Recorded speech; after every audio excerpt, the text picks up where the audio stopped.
Écoutez le physique dans le physique. William Mayo Branham a tourné dira lui la même chose. Branham me dira voici l'agneau d'été qui sort dans mes lèvres. Oui, la symphonie a changé. Et le Messie le fait qui sert l'agneau dans un même corps. C'est ça la chose qui a ballotté les gens. C'est ça la chose qui a agité nos bien-aimés. Et c'est ça la même chose qui a élevé notre storyum. C'est ça la même chose qui a élevé le grand soleil de Montouan. C'est ça la même chose qui a élevé Charles Branham. C'est ça la même chose qui a élevé Arthur Malabo. C'est de voir les physiques entrer dans le physique. La nouvelle Jérusalem entrer dans le physique. La gloire de la Shekinah entrer dans le physique. La pierre que Daniel avait vue entrer dans le physique. Même je suis l'invisible entrer dans le physique. Le millénium, l'éternité, entrer dans le physique, toujours Malachi 4.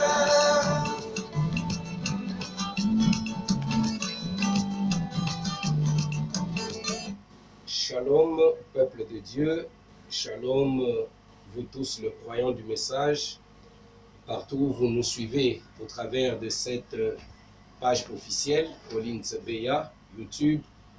Nous sommes très heureux d'entrer dans vos maisons. Nous sommes très heureux que vous puissiez nous capter de l'endroit où vous nous captez en ce moment-ci, peu importe l'heure à laquelle vous nous suivez.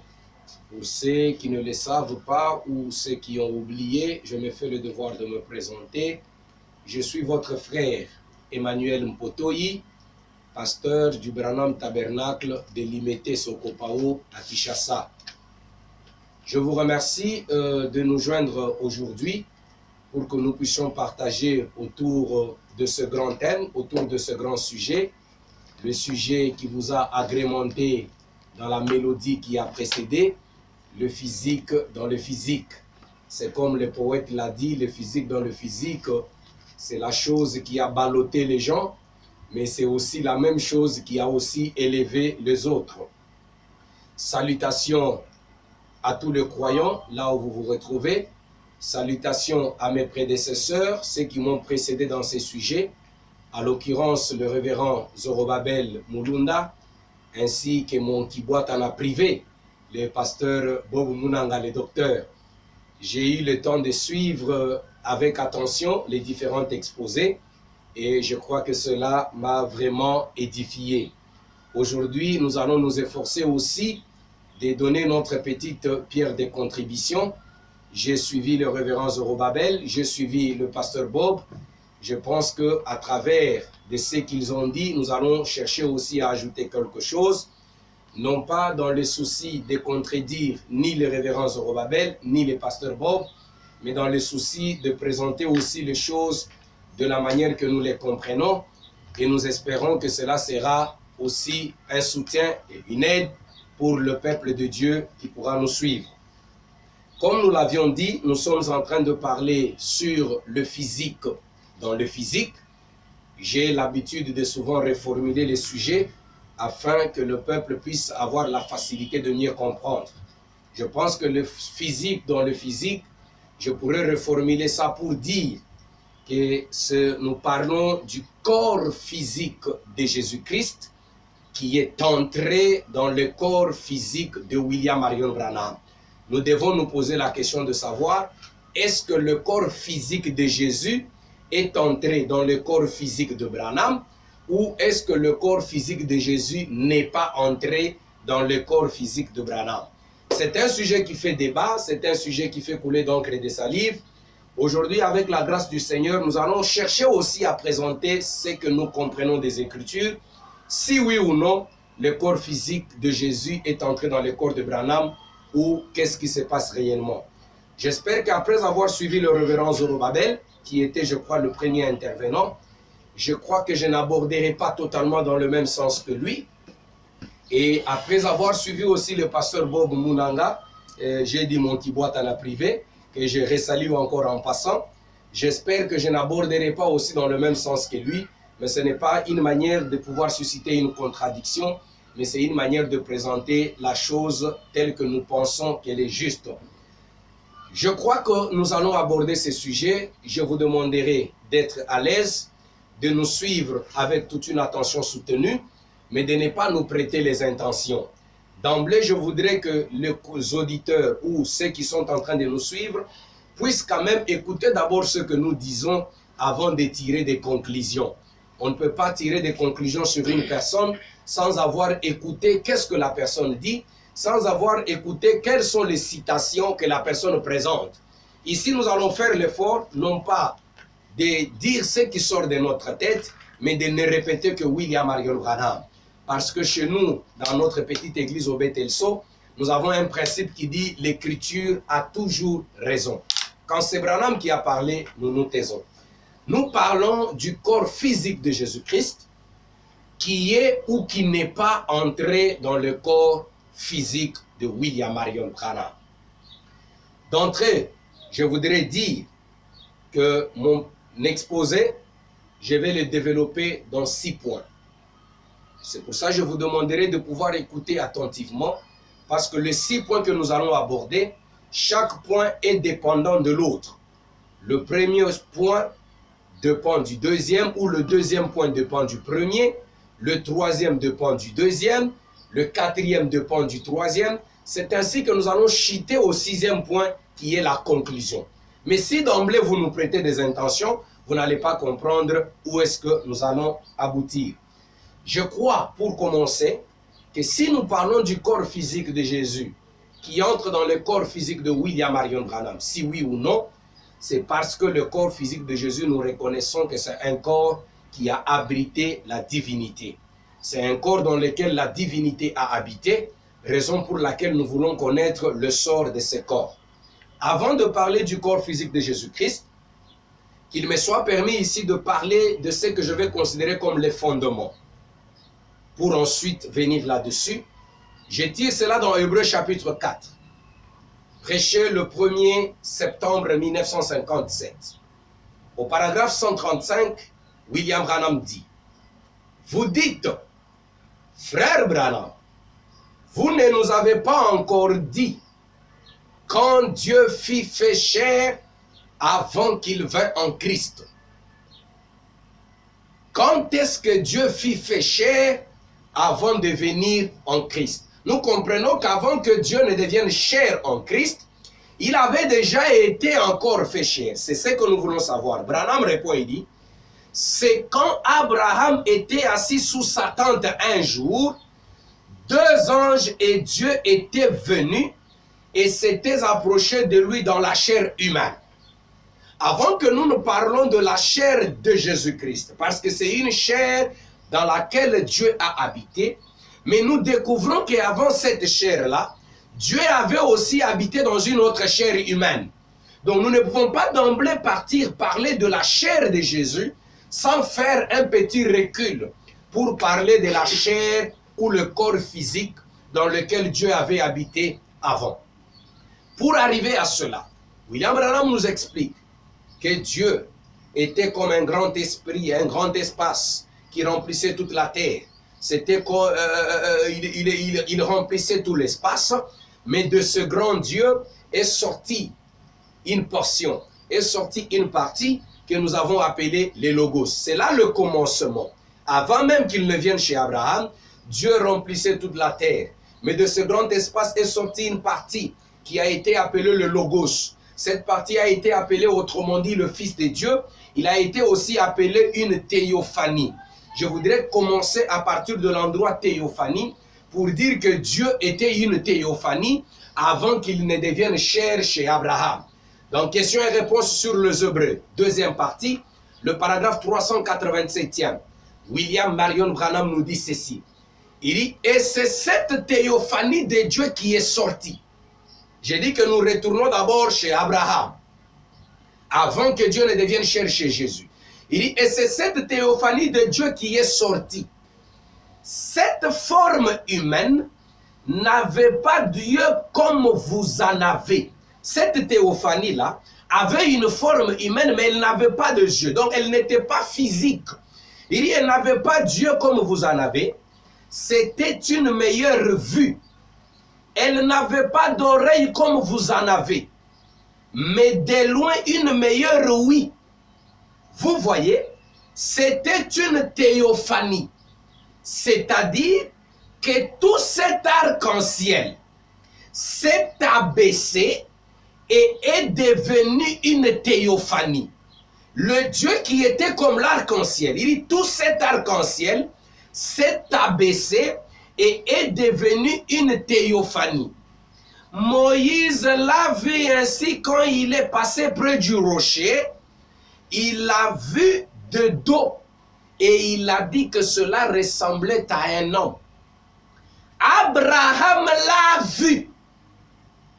Mais écoutez, quand Abraham l'a vu, il n'était plus une théophanie. Parce que Abraham dit, Abraham l'a vu quand il est entré dans une chair humaine et qu'il a mangé de veau, qu'il a bu du lait et qu'il a mangé du beurre.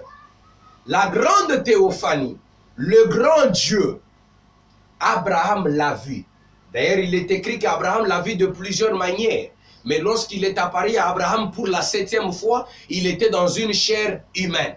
Cette théophanie, ce grand Melchisédek, ce grand Logos, Abraham l'a vu dans une chair humaine. La première chair. Hébreux chapitre 6, 3e partie. Le paragraphe 628e. William Branham dit ceci.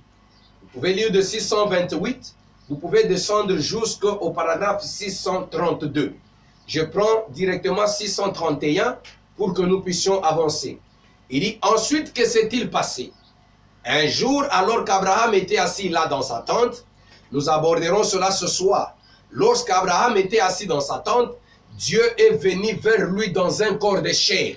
Au-dessus, là, il parle de la théophanie. Il dit, c'est cette théophanie-là qui est venue dans un corps de chair. Il dit, eh bien, diriez-vous, frère Branham, il était... Nous allons le voir là où il a rencontré Abraham avant cela. Selon l'ordre de Melchisédek, un corps de chair. Et c'était Dieu. Certainement qu'il était. C'était Dieu dans la chair. Nous sommes là avec la première chair. Elohim, dans une chair humaine. La grande théophanie, devenue chair humaine. Il a croisé Abraham. Maintenant, nous parlons de la destination de ce corps d'Elohim.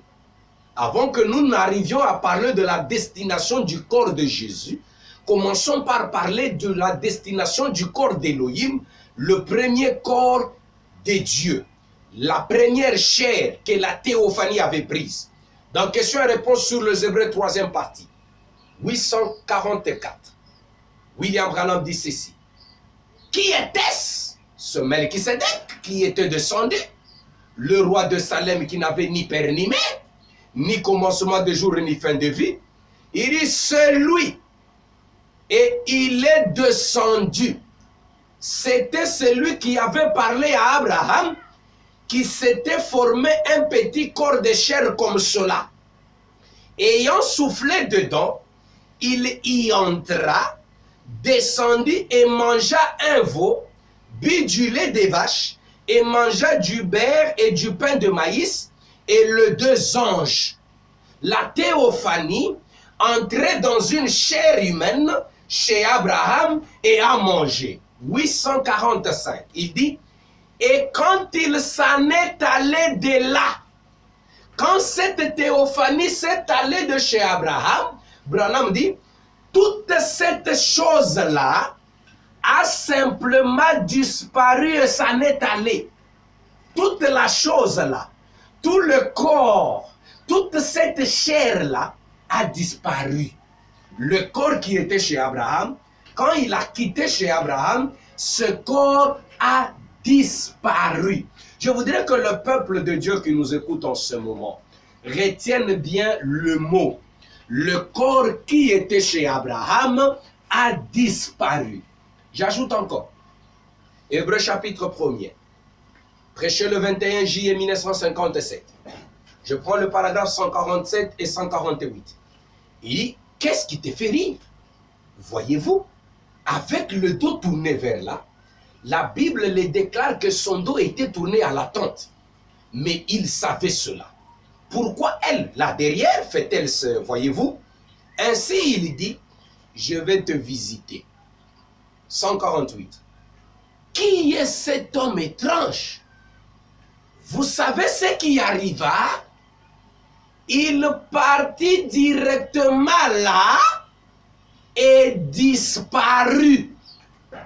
Le corps qui était chez Abraham, la chair qui a mangé le veau, qui a bu du lait, lorsque cette chair est partie, Branham dit, il a disparu. Nous allons descendre pour que Branham puisse mieux nous expliquer. C'est disparaître là. Elohim a disparu. Cela veut dire quoi? Dans le berger de la bergerie, le paragraphe 12, prêché le 3 avril 1956, il dit ceci.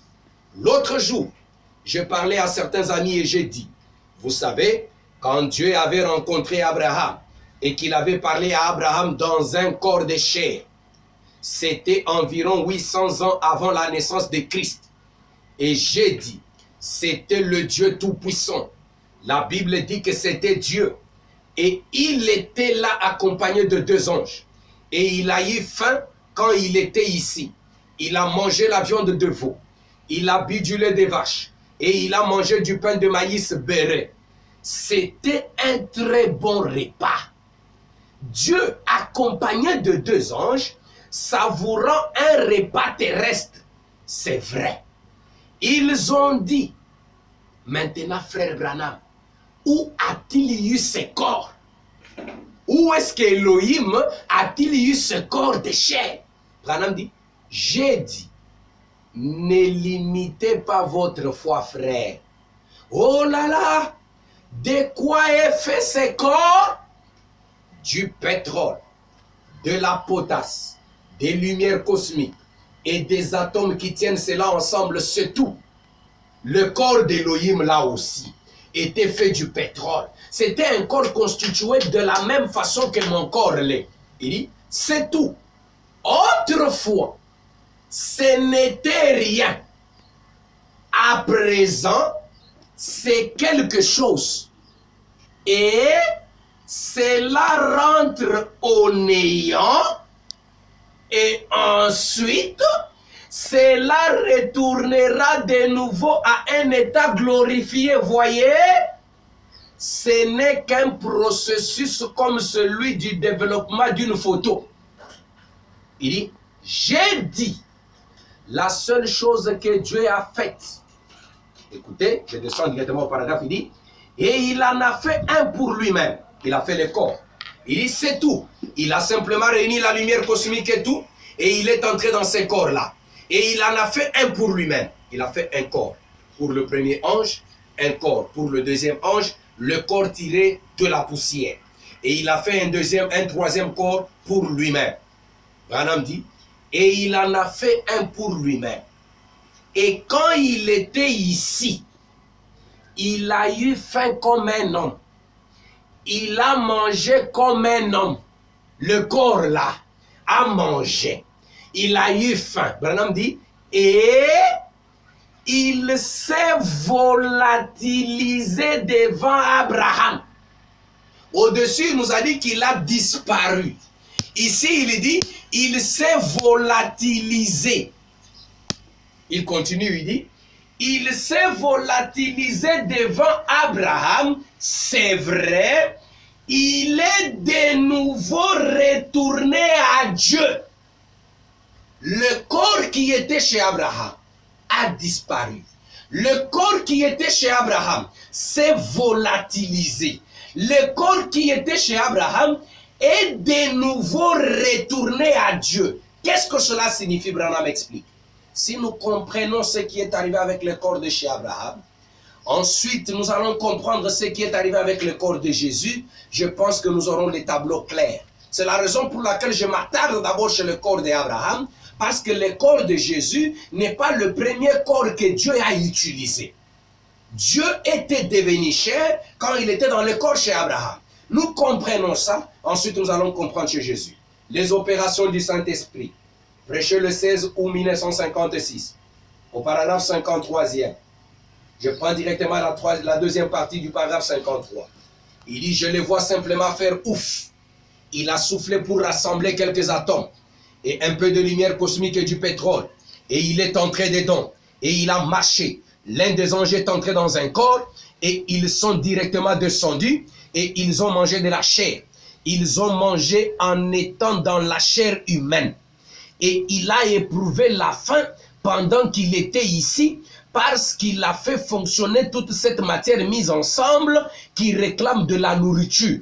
Écoutez, et il est apparu devant Abraham, il a disparu et il est redevenu Dieu une fois de plus. Le corps de chair qui a eu faim a disparu. Le corps de chair qui a eu faim est redevenu Dieu. Quand ce corps redevenait Dieu, je me demande les habits que ce corps portait est allé où? Abraham et sa postérité après lui. Prêché le 16 avril 1961. Le paragraphe 86, quatrième partie. Il dit, écoutez donc attentivement. Et l'ange a dit, je vais te visiter au temps de la vie. Eh bien, ces choses s'accompliront. Et Abraham l'a accompagné. Abraham a accompagné un corps. Abraham n'a pas accompagné un esprit. Abraham l'a accompagné et il a disparu et s'en est allé quelque part dans les ténèbres. Il était redevenu Dieu. Le corps qui était chez Abraham a disparu, il est entré quelque part dans les ténèbres. Aujourd'hui, avec la compréhension des gens, quand on parle de ténèbres, directement on allait voir qu'il est devenu le diable. Il est allé quelque part dans les ténèbres et il était redevenu Dieu. Donc dans les ténèbres, là, ce n'était pas pour devenir le diable. Le corps est entré dans les ténèbres et il est redevenu Dieu. Je me demande si dans ces ténèbres-là, on va trouver la caracasse du corps étendue. J'ai dit que et les corps, et les cheveux, et les habits est redevenu Dieu. Je termine avec Abraham dans Hébreux chapitre 6, troisième partie. Prêché le 15 septembre 1957. Le paragraphe 636e. Je prends directement au milieu. Il dit, et dès qu'il y eut béni Abraham, il retourna dans l'espace. Un homme qui s'était tenu là, un homme, ayant la poussière sur ses vêtements, un homme, et non seulement cela, mais il a mangé la chair d'un veau qu'Abraham avait tué et il a bu du lait de vache et a mangé un gâteau de maïs, un pain de maïs beurré. C'est l'exacte vérité. Et puis, qu'est-ce qui est arrivé avec cet homme, ce corps de chair? Il dit, et puis, il est redevenu une théophanie. Le corps là est redevenu une théophanie. Il était une théophanie. La théophanie est devenue chair. Et quand il a fini chez Abraham, la chair est aussi redevenue théophanie. Les cheveux d'Élohim qui étaient chez Abraham, les habits qu'Élohim qui était chez Abraham portait, c'est redevenu une théophanie. Il n'y a pas un endroit quelque part où une écriture qui dit qu'Abraham a enlevé, Élohim chez Abraham a enlevé les habits, on est allé vendre les habits au Tombola Boaka. Non, même les habits qu'Élohim portait, c'est redevenu une théophanie. J'ai fini avec le premier corps. Il était théophanie logos, il est devenu chair, et cette chair est redevenue théophanie. Nous touchons le corps de Jésus-Christ. Je pense que c'est ça maintenant la matière sensible. Là, j'étais juste en train de mettre le fondement. Nous avons compris le corps de chez Abraham. Maintenant, lit-on pour comprendre le corps de Jésus-Christ avec les Écritures. Branham dit ceci. Qui est ce Melchisédek? Le paragraphe 68e. Il dit ceci. Maintenant, la différence entre lui et vous en tant que fils. Vous voyez, il était au commencement la parole, un corps amorphe. Il est entré et il a vécu dans la personne de Melchisédek. Et puis plus tard, nous n'avons plus jamais entendu parler de Melchisédek. Depuis qu'Élohim, Melchisédek, a quitté chez Abraham, il était un corps de chair. Il est redevenu une théophanie. Branham dit, nous n'avons plus jamais entendu parler de Melchisédek. Mais pourquoi on n'a plus entendu parler de lui? Il dit, nous n'avons plus jamais entendu parler de Melchisédek parce qu'il est devenu Jésus-Christ.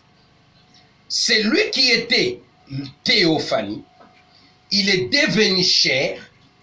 Il a quitté la chair, il est redevenu théophanie, et maintenant il quitte théophanie, il devient Jésus-Christ, chair. De la théophanie à la chair, de la chair à la théophanie, de la théophanie à la chair. Je continue. Hébreux chapitre 4, 230 paragraphes. William Branham dit ceci. Dieu était-il un homme? Certainement. Il a dit, faisons l'homme à notre image. Qu'était Dieu? Dieu était une théophanie, un corps. Et là, l'homme a été fait ainsi et a été placé dans le jardin. Mais il n'y avait point d'homme possédant le sens pour cultiver les sols. Alors, il créa l'homme de la poussière de la terre dans l'ordre de la vie animale. Et cet homme a cultivé les sols. Puis cet homme est tombé dans la transgression. Certainement. Et Dieu, virgule, la théophanie est descendue et a été fait chair et a habité parmi nous pour racheter l'homme. Elohim était théophanie. Il est devenu corps chez Abraham. Il est retourné à la théophanie. Et cette théophanie est Dieu. La théophanie est descendue et a été fait chair et a habité parmi nous pour racheter l'homme. Là, c'est Jésus-Christ. Lisons encore. Hébreux chapitre 5 et 6. Première partie. Il dit ceci au paragraphe 56. Maintenant, combien se rappelle l'enseignement sur la divinité? Combien nous sommes remontés dans le temps et avons vu Dieu comme étant le grand arc-en-ciel avec toutes les différentes spirituelles, comment ça a été. Et puis, le Logos est sorti de Dieu et est devenu la théophanie. Je ne sais pas si ça se fait comprendre. Le Logos est sorti de Dieu et est devenu la théophanie. Et c'était en forme d'un homme. Et Moïse l'a vu passer depuis le creux du rocher. Et ensuite, cette théophanie a été certainement faite chair humaine. Christ. Amen. Dieu était théophanie. Et il n'était pas seulement théophanie, il a quitté d'être théophanie. Cette théophanie a ensuite été faite chair humaine. Jésus-Christ. Là, nous avons Jésus-Christ dans le tableau. Nous avons compris d'où Jésus-Christ venait. Jésus-Christ, c'est la théophanie devenue chair. Et quand la théophanie Jésus-Christ est devenue chair, on l'a mis au monde par Marie. Nous sommes en l'an 0. Marie donne naissance à Jésus, qui n'était rien d'autre qu'une théophanie devenue chair. Quelque part, William Branham te dit que c'était le sang de Dieu lui-même qui était placé dans le sein de Marie et qui s'est développé. Là, nous avons Jésus, né. Mais vous savez tous que Jésus, je vais passer les détails importants que tout le monde sait. Jésus, après qu'il soit né, Jésus a grandi. Jésus a commencé à marcher. À l'âge de 30 ans, il était à la rivière baptisé par Jean-Baptiste. Jésus-Christ, la colombe est descendue sur lui. Jésus a commencé à travailler. À l'âge de 33 ans, les Romains l'ont tué. Ils l'ont pendu à la croix. Après qu'il soit crucifié, Jésus-Christ était mort. On l'a enterré. Il a été enseveli dans la tombe. Ça, ce sont les détails que tout le monde sait. Je ne pense pas qu'il y a des débats là-dessus parce que même à l'église catholique, on croit les choses telles que je les raconte. Jésus-Christ est mort, il a été enterré. Après qu'il soit enterré, Jésus-Christ est ressuscité des morts. Je ne sais pas s'il y a des gens qui doutent encore la résurrection des morts de Jésus-Christ. La Bible va vous en parler. Matthieu, Marc, Luc et Jean précisent sur la résurrection de Jésus. Jésus-Christ ressuscite. C'est là que l'histoire maintenant commence. Jésus-Christ ressuscite.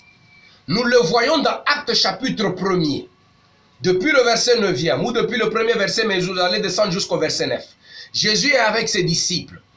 Pendant qu'il s'entretient avec les disciples, Jésus monte. Une nuée vient dérober Jésus. Nous avons là Jésus après la résurrection.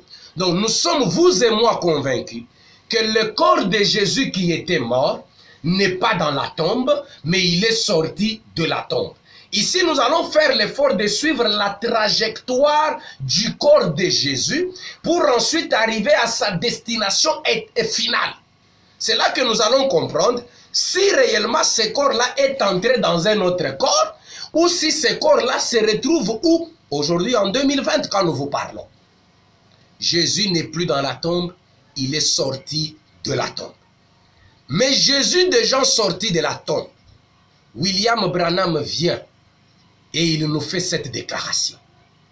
La sémence des discordes, prêché le 18 janvier 1965, au paragraphe 30. Ici, nous avons notre corps physique de Jésus en dehors de la tombe. William Branham dit, quand un homme se tient là et dit qu'il est prédicateur de l'évangile, et qu'il déclare que les jours des miracles sont passés. Ça, c'est la sémence des discordes. Quand un homme se tient là et dit qu'il est ministre, pasteur d'une église quelque part, et qu'il ne croit pas que Jésus-Christ est le même dans le moindre détail, à l'exception du corps physique. Je m'arrête là. Un prédicateur de l'évangile doit croire que Jésus-Christ est le même, à l'exception du corps physique. C'est Branham qui parle. Mais nous devons nous poser une question. On ne doit pas seulement dire à l'exception du corps physique et croiser les bras. Branham nous a montré Jésus déjà hors la tombe. Il est ressuscité. Mais ici, Branham nous dit que Jésus, nous devons croire qu'il est le même, mais exceptons le corps physique. C'est là que nous devons nous poser deux petites questions.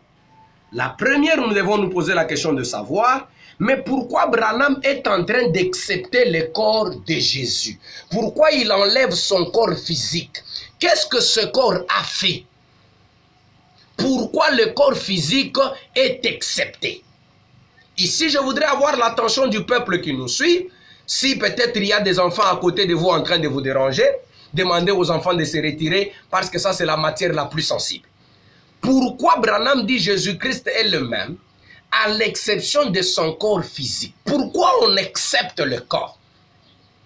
Ça, c'est un. Je vais insister là-dessus parce que il y a différentes choses. Aujourd'hui, je peux dire que nous acceptons le corps de Jésus, mais nous remplaçons un autre corps. Il faut tirer très attention. On a tendance ici, je voudrais préciser et parler dans des termes clairs. Le peuple de Dieu a tendance à accepter le corps de Jésus, né de Marie, et le remplacer par le corps né par Ella. Non, c'est faux et archi faux. Je vais lire là.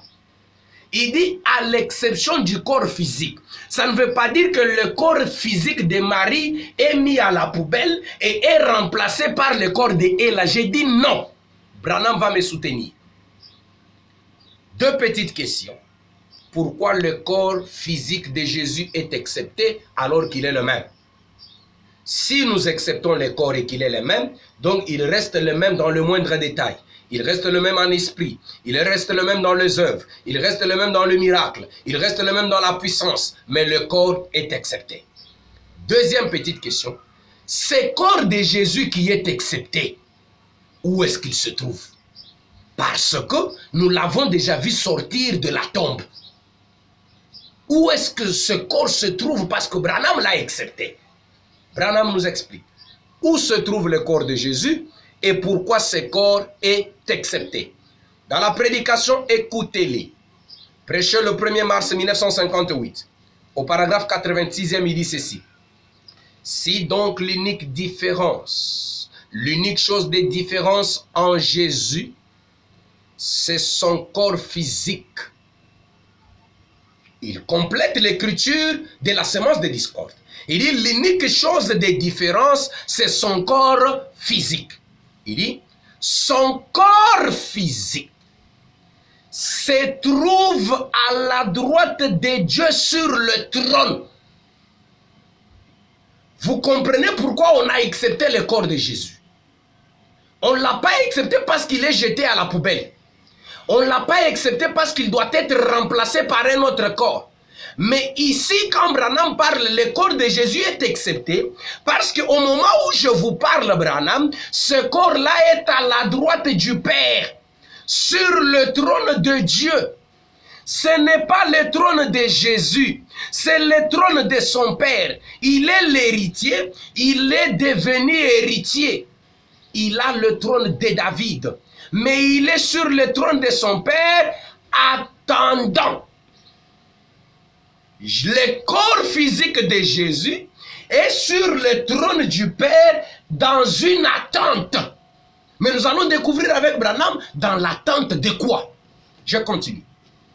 Il dit ceci. Attendant. Et celui qui vaincra s'assurera avec moi sur mon trône, comme moi j'ai vaincu, et me suis assis sur le trône de mon Père. Il dit, eh bien, il attend là. Il attend là où? Sur le trône du Père. Il attend là, dans un corps physique. Jésus, dans un corps physique, attend là, sur le trône du Père. Jésus-Christ est le même hier, aujourd'hui, éternellement. Prêché le 14 février 1958, au paragraphe 25. Il dit ceci.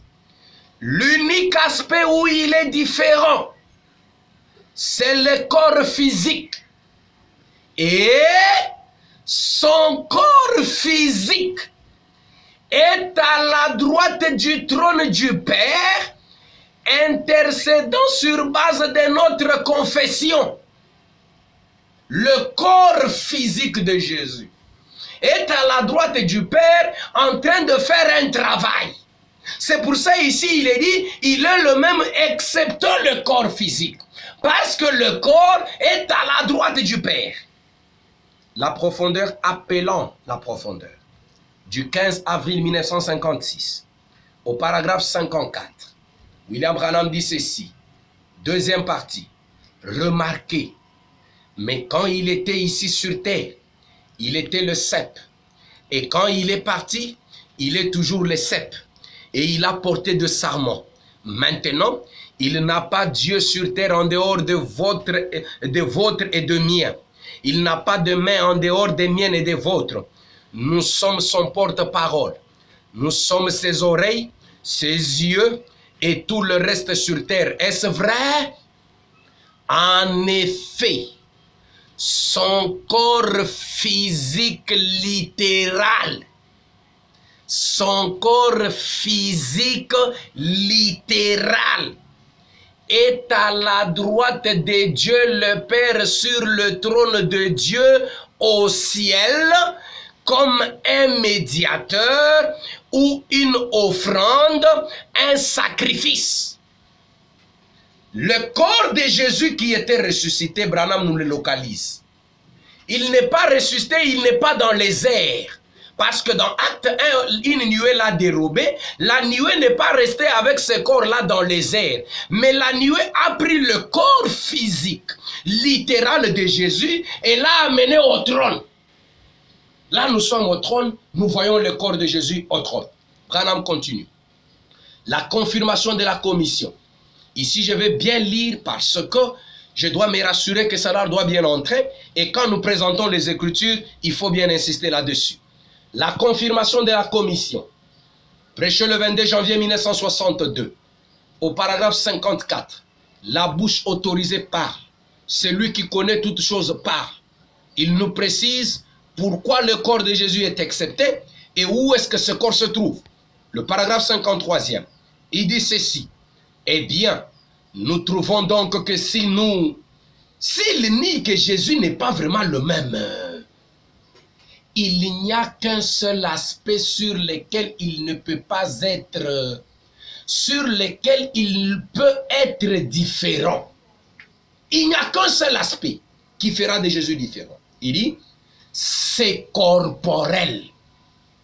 Les corps physiques corporels, vous voyez?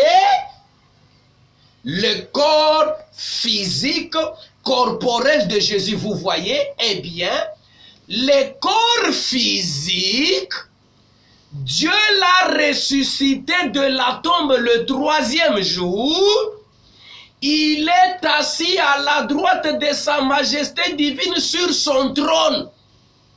Jésus ayant vaincu, il a occupé le trône de Dieu. Le trône de Dieu, Jésus a quitté déjà la tombe. Le corps est monté. Le corps n'est pas resté dans l'espace. Le corps est allé jusqu'au trône du Père. Branham précise son corps physique corporel. C'est pour dire qu'il ne s'agit pas de notre corps, mais c'est le corps physique corporel. Nous continuons. Dans la prédication Abraham, prêché le 8 décembre 1956, au paragraphe 75e, William Branham dit ceci. Mais pour commencer, il te demanderait si tu croyais qu'il était le Messie. Si tu croyais qu'il est mort pour toi et qu'il est ressuscité. Ne crois-tu pas cela? Ne croyez-vous pas qu'il est ressuscité? Eh bien, maintenant, Jésus est monté au ciel. Son corps corporel, c'est le corps dans lequel il avait vécu. Branham précise quel corps est au trône. Le corps corporel de Jésus. Il dit, c'est le corps dans lequel il avait vécu et il est couvert de cicatrices. Le corps qui est au trône là, il est couvert de cicatrices. C'est le corps né de Marie. Il dit, il est couvert de cicatrices. Il a été brisé pour nos péchés et pour nos maladies. Et il est placé sur le trône de Dieu. Le corps couvert de cicatrices est placé sur le trône de Dieu après la résurrection. Comment communier? Vous devez savoir comment communier. Du 9 octobre 1955, le paragraphe 50, la 3e partie. Il dit, j'ai dépassé mon temps. C'est pour ça que nous sommes ici. Dieu a envoyé son Fils. Ne le croyez-vous pas? Il a donné son Fils afin que nous puissions vivre. Le Fils devait verser son sang. Il a ressuscité son corps. Son corps et les os. Sachant que ce n'est plus le corps seul. Son corps et les os sont dans la présence de Dieu ce soir. Le corps de Jésus et les os sont dans la présence de Dieu ce soir. Ça c'est Branham. Nous avons le corps au trône. Je lis ici et puis nous avançons. Le corps de Jésus, les os de Jésus sont au trône. N'est-ce pas moi qui t'envoie? Prêché le 24 janvier 1962. Au paragraphe 135.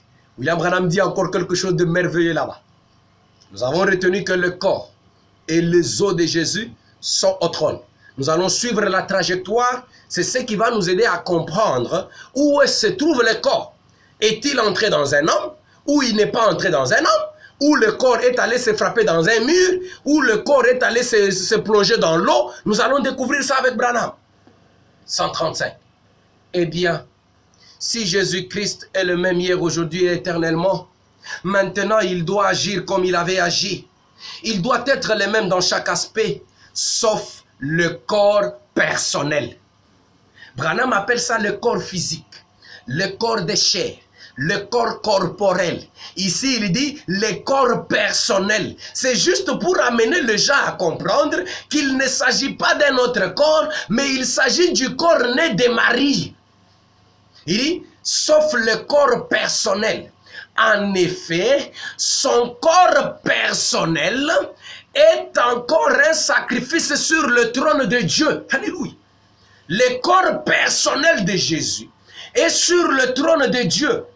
Il est assis là, le corps de Jésus là. Il est assis là et ses vêtements sanglants, les vêtements, ces vêtements sanglants font l'expiation de nos péchés. Le corps corporel de Jésus, les os de Jésus, les vêtements de Jésus sont sur le trône. Ah là, je me sens bien. Il dit, ces vêtements sanglants font l'expiation de nos péchés. Même le vêtement que Jésus avait porté, c'est allé au trône. Ces vêtements sanglants font l'expiation de nos péchés. Il remplit lui-même le rôle de souverain sacrificateur pour intercéder sur base de ce que nous confessons qu'il a fait. Amen. Ici, nous comprenons. Quelque part, William Branham dit que ce corps de Jésus est au ciel comme un mémorial. Et quand on parle de mémorial, vous allez vous souvenir le type de Joseph en Égypte. William Branham dit le type parfait de Jésus-Christ. Joseph, c'est le type parfait de Jésus-Christ. Lorsque Joseph était mort, ou avant même sa mort, il a appelé ses frères. Il a dit, ne m'ensevelissez pas ici en Égypte, mais gardez mon corps. Vous pouvez m'exposer, bien sûr, mais ne m'ensevelissez pas. Parce qu'il a été écrit, tu es poussière, tu retourneras à la poussière. Si le corps de Joseph était enterré dans la poussière de l'Égypte, le corps de Joseph deviendrait la poussière de l'Égypte. Mais il a dit, moi je dois être enterré dans la poussière de la terre promise. Gardez mes os. Branham explique. Il dit, lorsque les enfants d'Israël marchaient et qu'on était en train de les faire souffrir, ils pouvaient se retourner et regarder. Ils voyaient les os de Joseph. Ils voyaient le corps de Joseph. C'était pour eux un mémorial. C'était pour eux un souvenir. Chaque fois qu'ils voyaient ça, ils se souvenaient que Dieu a fait la promesse. Sa promesse est vraie. Un jour, nous irons dans la terre promise. Le corps de Jésus aussi, mémorial. Il est au trône, assis. Non seulement le corps, les os. Non seulement les os, les vêtements au trône. Mais ces corps et ces vêtements sont au trône. Nous avons lu une première écriture où Branham dit, il est là au trône attendant. Il attend quoi? Le corps, les os, le vêtement, le sang. Il attend quoi là au trône? Ici, je parle du corps physique littéral. Il a appelé ça le corps personnel, le corps corporel. Il est là au trône attendant quoi? Nous lisons Branham. Là, c'est le 4e point. J'ai dit que nous allons nous étaler sur 6 points et puis nous allons terminer. Nous sommes déjà au 4e point. Le corps physique littéral de Jésus est là au trône attendant. Il attend quoi? Au 3e point, nous avons parlé, Jésus-Christ est le même à l'exception du corps physique. Pourquoi le corps est excepté et où est le corps? Nous avons vu le corps, il est au trône. Mais Branham nous précise qu'il est au trône en attendant. C'est alors qu'au 4e point, nous disons, il est au trône en attendant, il attend quoi? Nous avons déjà fait quitter Jésus dans le berceau. Il a quitté la vie terrestre, il a quitté la croix, il a quitté la tombe, il est ressuscité, il a quitté la terre, il a quitté l'espace, il est au trône. Suivons Jésus au trône pour qu'il nous dise qu'il attend quoi?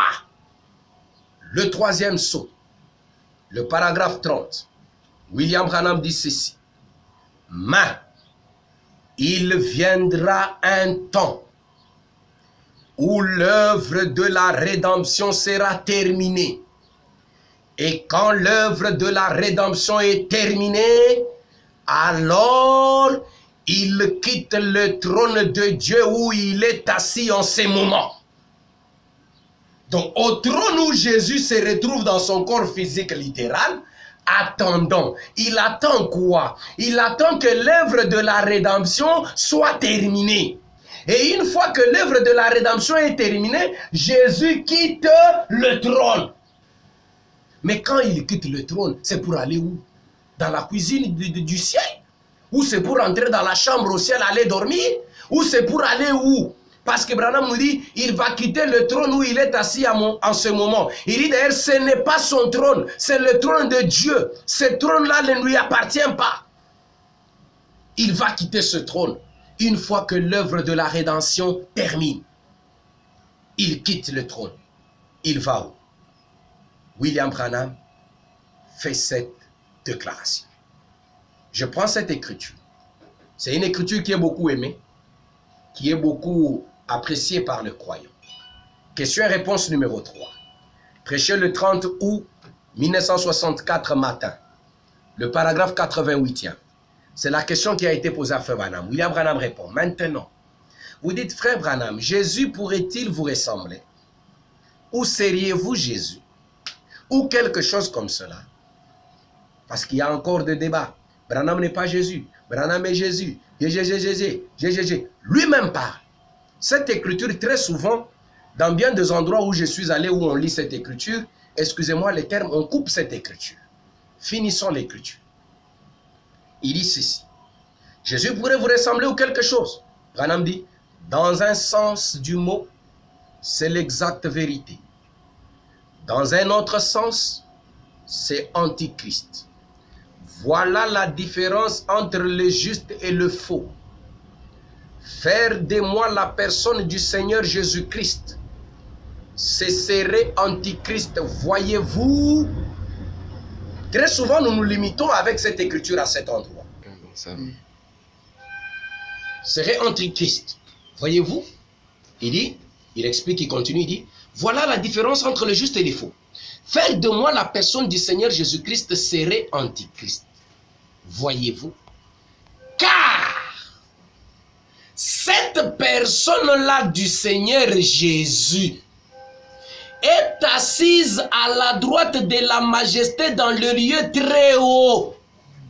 Et elle reviendra avec une grande puissance et avec une grande gloire. La personne là, la personne est assise à la droite de la majesté divine. Pas l'esprit, nous parlons de la personne. Elle est assise à la droite de la majesté divine, mais on nous a dit qu'elle attend. Elle attend quoi? Branham dit, il reviendra.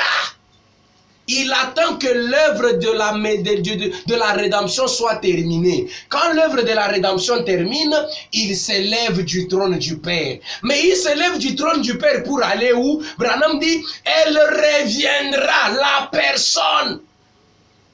Je continue. Nous voudrions voir Jésus. Là, nous sommes déjà en train de parler du retour du corps physique, littéral, corporel et personnel de Jésus-Christ. Nous voudrions voir Jésus. Du 12 juillet 1962, au paragraphe 84e, il fait cette déclaration. Monsieur, nous voudrions voir Jésus.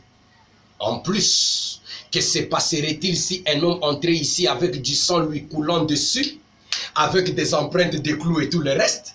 Il nous a dit que son corps des empreintes est au trône. Maintenant ici il dit, que se passerait-il si quelqu'un venait ici avec des empreintes de clous et du sang lui coulant? Branham dit, Jésus, lorsqu'il reviendra, tout œil le verra, tout genou fléchira et toute langue confessera. Lorsque le corps de Jésus retournera. Or, tout œil le verra, c'est la seconde venue. Mais Branham dit que cette seconde venue, c'est le retour du corps de Jésus. On ne peut pas croire la seconde venue et nier le retour du corps de Jésus. Il dit ceci. Lorsque le corps de Jésus retournera, je crois dans sa venue littérale. Un corps physique descendant des cieux avec un cri, avec la voix de l'archange et la trompette de Dieu. Je crois dans la venue littérale, un corps physique qui descend du ciel. Ça, c'est William Branham. Le corps doit maintenant quitter le trône pour descendre. C'est ce que nous appelons la seconde venue. Question et réponse. Du 16 mai 1954, au paragraphe 65, il dit ceci. Encore un peu de temps et le monde ne me verra plus. Branham dit, c'est le corps qui sera emporté. Mais vous, vous me verrez, car je serai avec vous, même en vous, jusqu'à la fin du monde. Il répond, il dit, c'est Jésus-Christ, le même hier, aujourd'hui et éternellement. Eh bien, il reviendra dans son corps une fois de plus. Il reviendra dans son corps une fois de plus et s'assiera sur un trône littéral, un homme qui mangera, qui boira et qui serrera la main gloire. Vous dites, vous êtes trop émotif, frère. Il dit, eh bien, cela vous rend émotif. On ne peut pas se contenir quand on y pense. Comment on peut se contenir? Juste le fait de penser que le corps physique littéral de Jésus doit retourner. Et Branham dit, l'espoir du monde entier est basé sur la seconde venue du Seigneur. Mais cette seconde venue du Seigneur, pour anticiper, si vous lisez dans la sémence du serpent, le paragraphe 325, il dit que ce n'est pas la seconde venue spirituelle, mais c'est la seconde venue physique, dans l'aveugle baptême. Là, nous voyons comment le corps est en train de quitter déjà le trône, le corps doit retourner. Même s'il n'est pas encore retourné, mais retenez qu'un jour, il faudra qu'il retourne. L'aveugle Bartimée, du 14 avril 56, 48 paragraphes. Eh bien, Jésus ne peut pas être ici dans un corps corporel. En effet, quand ce corps-là retournera, ce sera la fin des temps. Le retour du corps corporel de Jésus, c'est ça Apocalypse 10. Je vis un autre ange puissant qui descendait du ciel, enveloppé d'une nuée. Il posa son pied sur la mer et son pied droit sur la terre. Et il gira d'une voix forte. Il criera qu'il n'y a plus de temps. On ne peut pas prêcher Apocalypse 10 et nier le retour du corps corporel de Jésus. C'est Branham qui parle. Il dit, écoutez-les, Didier Avril 57, le paragraphe 57 aussi. Il dit, bon, nous croyons que Christ était mort et qu'il est ressuscité. Croyez-vous cela? Je crois que la Bible enseigne qu'il est le même hier, aujourd'hui et éternellement. Croyez-vous cela? Est-ce qu'il y a de peuples qui croient et vous qui nous suivez? Si donc il est le même, il doit être le même en tout point, excepté son corps physique. Bien, ses corps. Quel corps? Son corps physique. Ce corps, c'est comme dans Actes chapitre 1, le verset 9. Lorsque Jésus est monté, les anges sont apparus, ils ont dit, qu'est-ce que vous êtes en train de regarder? Ce Jésus, ce Jésus qui a été enlevé du milieu de vous, reviendra de la même manière. Mais comment il était enlevé? C'était un corps physique. Ici, il dit, excepté son corps physique. Bien, ce corps, quand il viendra, il n'y aura plus de temps. Combien savent cela? Oui. Quand Jésus viendra dans son corps littéral, Jésus doit encore retourner dans son corps littéral. C'est moi, n'ayez pas peur. Prêché le 29 mars 1960, au paragraphe 31. Il dit, Christ a déjà guéri chacun de vous. Cela fait 1900 ans que vous avez été guéris. Depuis le moment où il a été blessé pour nos péchés, c'est par son meurtrissure que nous sommes guéris.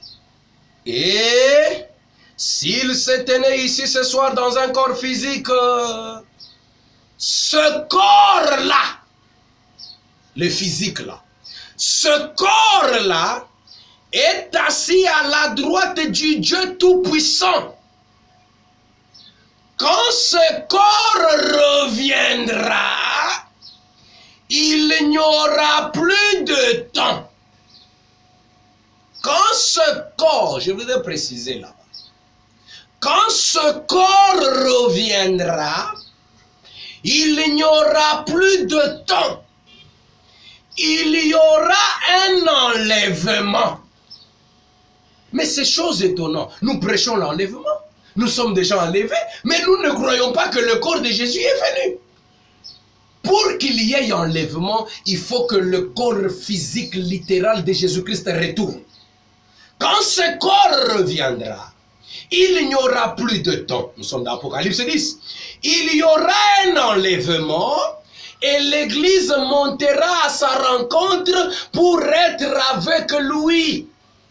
Sa venue sera pareille à l'éclair qui brille de l'Orient jusqu'en Occident. C'est ainsi que sera sa venue. Tout œil le verra, tout genou fléchira et toute langue le confessera. Dans la prédication, ayez foi en Dieu. Du 1er septembre 1954, il fait cette déclaration au paragraphe 17e. Jésus-Christ est ressuscité des morts. Il a accompli toutes sortes de choses pour amener les gens à croire cela. Mais nous sommes tout simplement si relâchés. Nous laissons cela nous échapper. Il pourrait venir ici ce soir, s'avancer sur l'estrade, visible, dans un corps portant des cicatrices, des clous dans les mains et retourner. C'est possible. C'est possible qu'il vienne dans un corps portant des cicatrices, un corps visible. Mais Branham dit, il est ici sous la forme de l'esprit, mais pas sous la forme de la chair. Quand il ramènera son corps avec lui, eh bien, ce sera la seconde venue.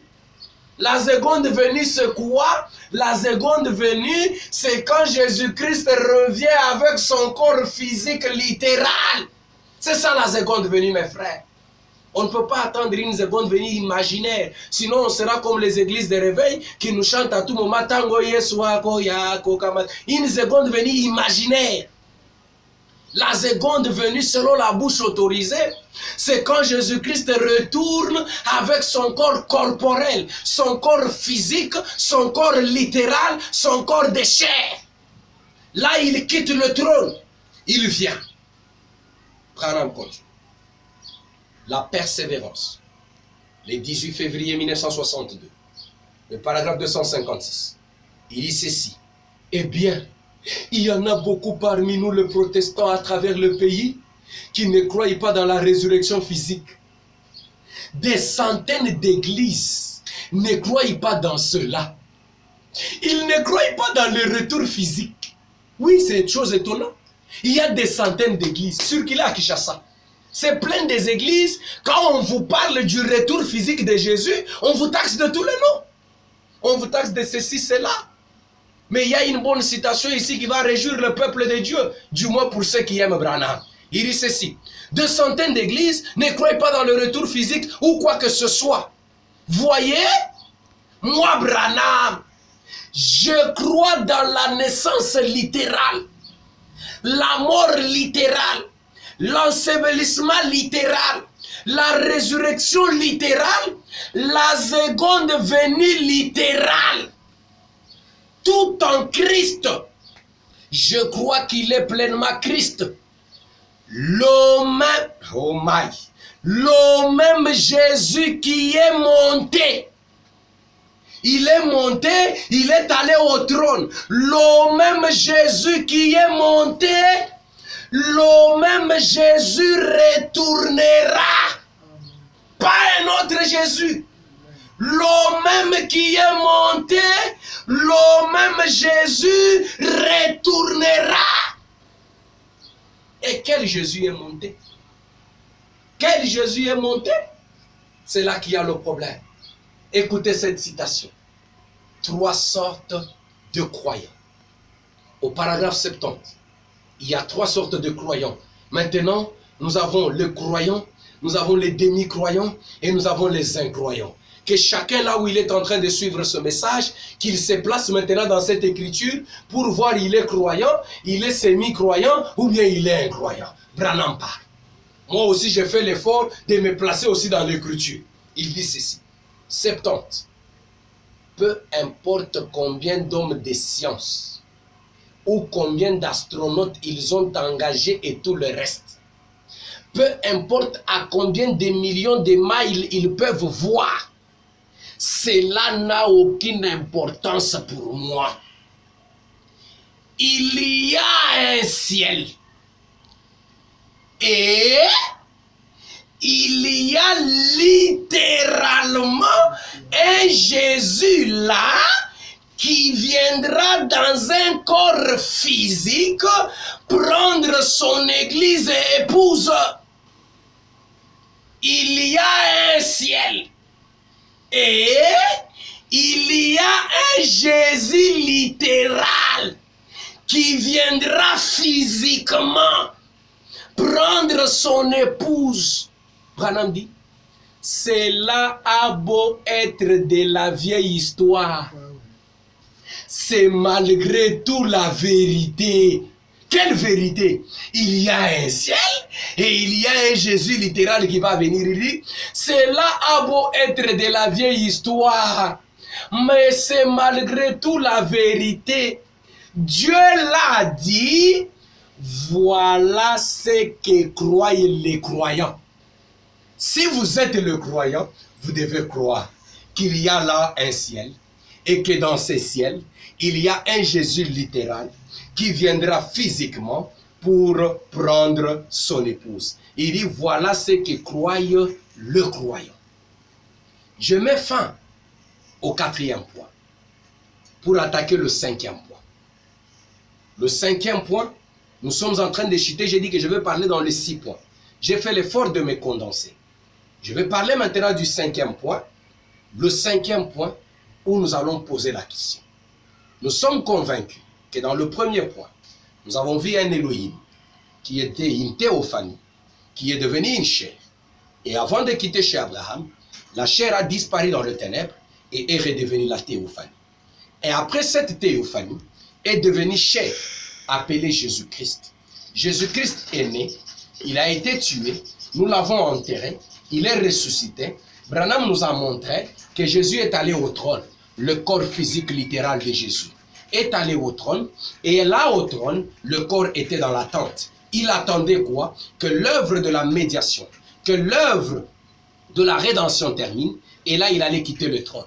Et quand il quitte le trône, c'est pour retourner sur la terre. Et il retourne sur la terre étant un Jésus physique, un Jésus littéral. Ici, il a dit, je crois qu'il y a un ciel et que dans ce ciel, il y a un Jésus littéral qui va venir. Le 5e point. Nous parlons maintenant du corps physique littéral. Nous sommes toujours au trône. Jésus n'est pas encore venu. Nous croyons qu'il va venir. Il quittera le trône. Mais suivons un peu Jésus au trône. C'est ça le 5e point. Nous suivons Jésus au trône. Là où il est assis à la droite du Père, là. Nous le suivons au trône et nous vérifions un peu. Comment Jésus est au trône là? Il est assis, il est debout, il dort, il mange, il rit ou il fait quoi? Il est dans quelle position?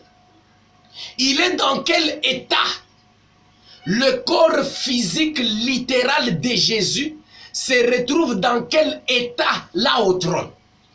Lorsque nous allons localiser l'état du corps physique et littéral de Jésus, c'est alors que nous allons avoir la facilité de comprendre comment est-ce qu'il va retourner sur la terre.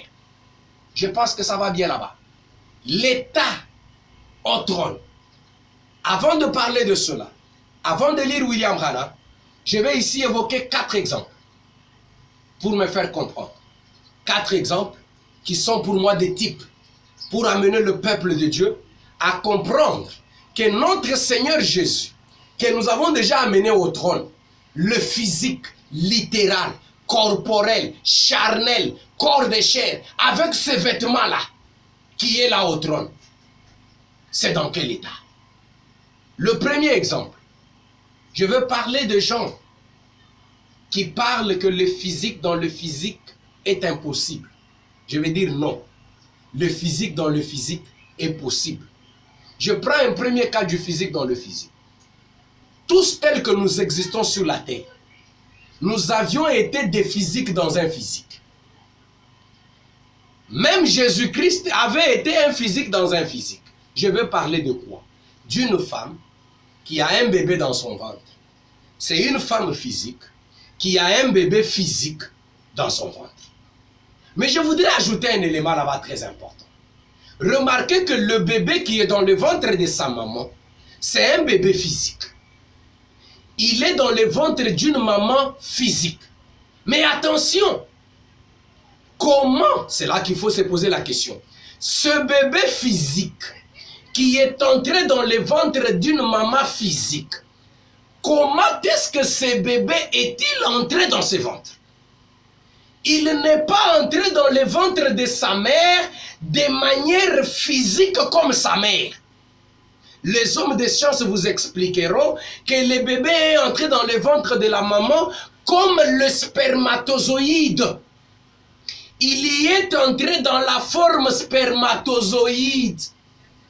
Et après être entré dans la forme spermatozoïde, c'est alors qu'il est devenu physique. L'enfant physique dans une maman physique, mais comment entre-t-il dans ce physique-là?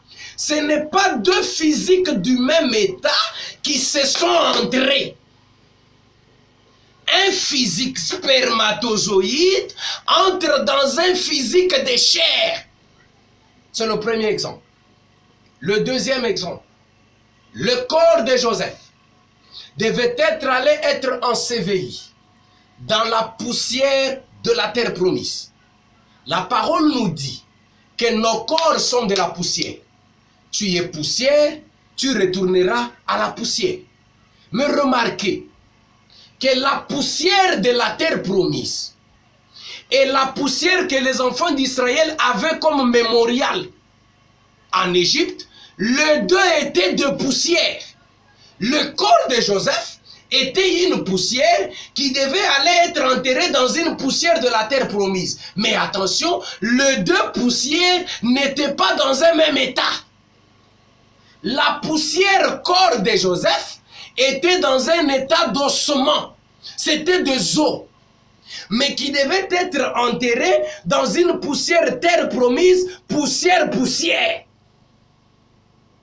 Le corps de Joseph devait entrer dans la poussière.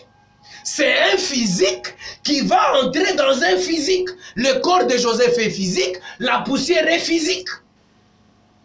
Mais avant que le corps physique de Joseph n'entre dans le corps physique poussière, le corps physique de Joseph n'est pas entré dans le corps, dans la poussière en tant que poussière. C'était une poussière, mais sous la forme des os. C'est après qu'on ait pris la poussière sous la forme des os, qu'on l'ait mis dans la terre, c'est alors que la poussière forme des os peut devenir poussière. C'est après que le bébé soit entré dans sa maman sous la forme des spermatozoïdes, c'est après que le bébé est devenu chair comme chair de la maman. Mais le moment de pénétrer, il était dans un autre état. C'est un deuxième exemple. Je prends un troisième exemple avant de lire Branham. Ève et Adam, ils étaient un corps dans un corps. Le corps de Ève. Ève était dans Adam. C'était un physique dans un physique. Mais attention, sous quelle forme Ève était-elle dans Adam? Ève était dans Adam sous la forme d'une côte. Il avait fallu qu'on sorte Ève sous la forme d'une côte dans Adam pour qu'ensuite Ève ait un physique identique au physique d'Adam. Mais pendant que Ève était dans Adam, elle y était, mais sous la forme d'une côte. Ça, c'est la première facette. Et la deuxième facette, même avant de faire sortir Ève dans Adam, il avait fallu que Adam change aussi d'état. Adam était vivant, respirant, les yeux ouverts. Ève la côte dans Adam.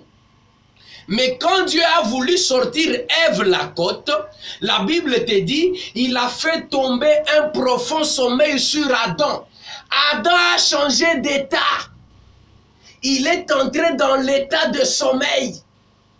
On dirait Adam est mort. Il avait fallu qu'Adam prenne un autre état.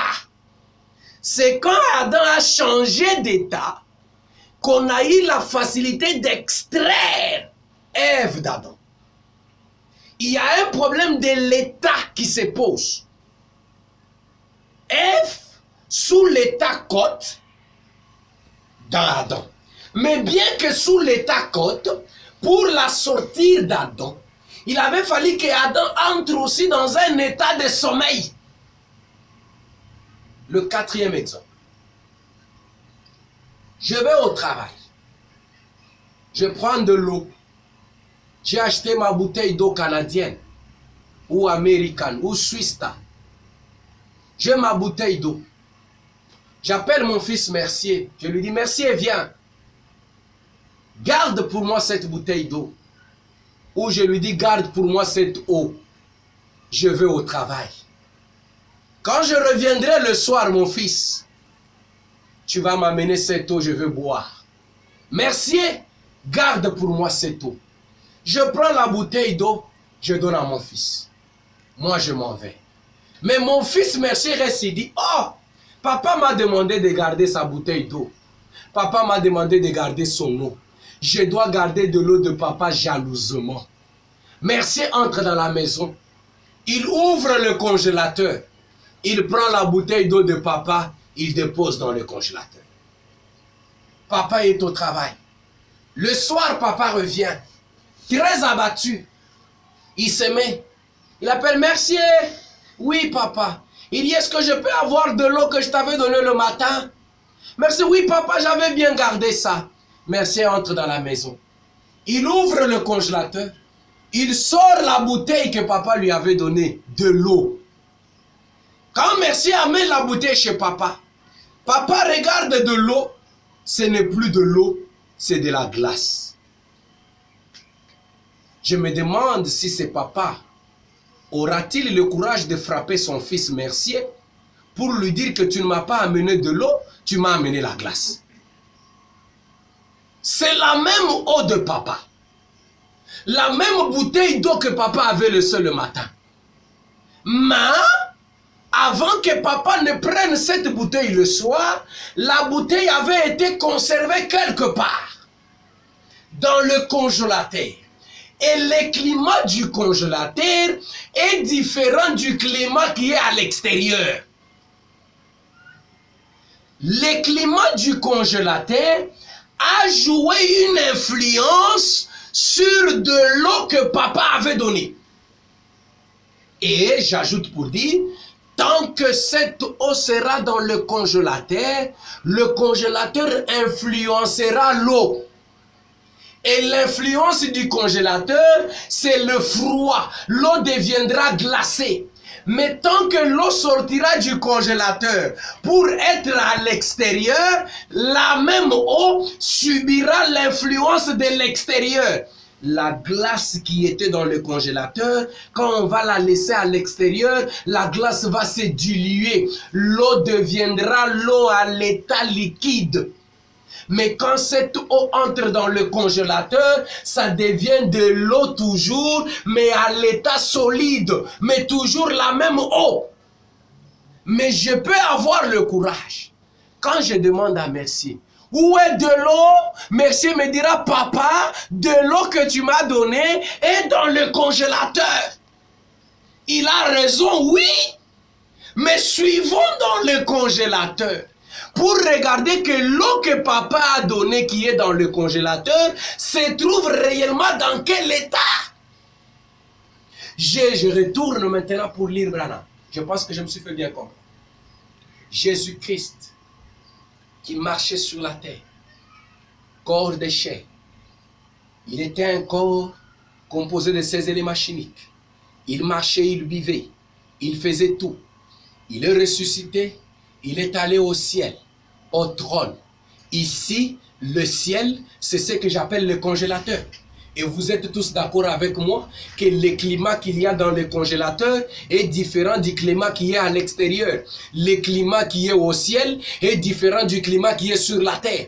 Suivons Jésus au ciel pour voir que le corps physique littéral de Jésus, la bouteille d'eau liquide que papa a donnée à Mercier, quand cette bouteille entre dans le congélateur, la bouteille change d'état. Quand ce corps physique littéral de Jésus accède au trône, ce corps physique littéral change d'état. On peut bien sûr continuer à l'appeler, c'est un corps physique littéral, corps de chair. Bien sûr, c'est un corps de chair, mais qui est sous un autre état.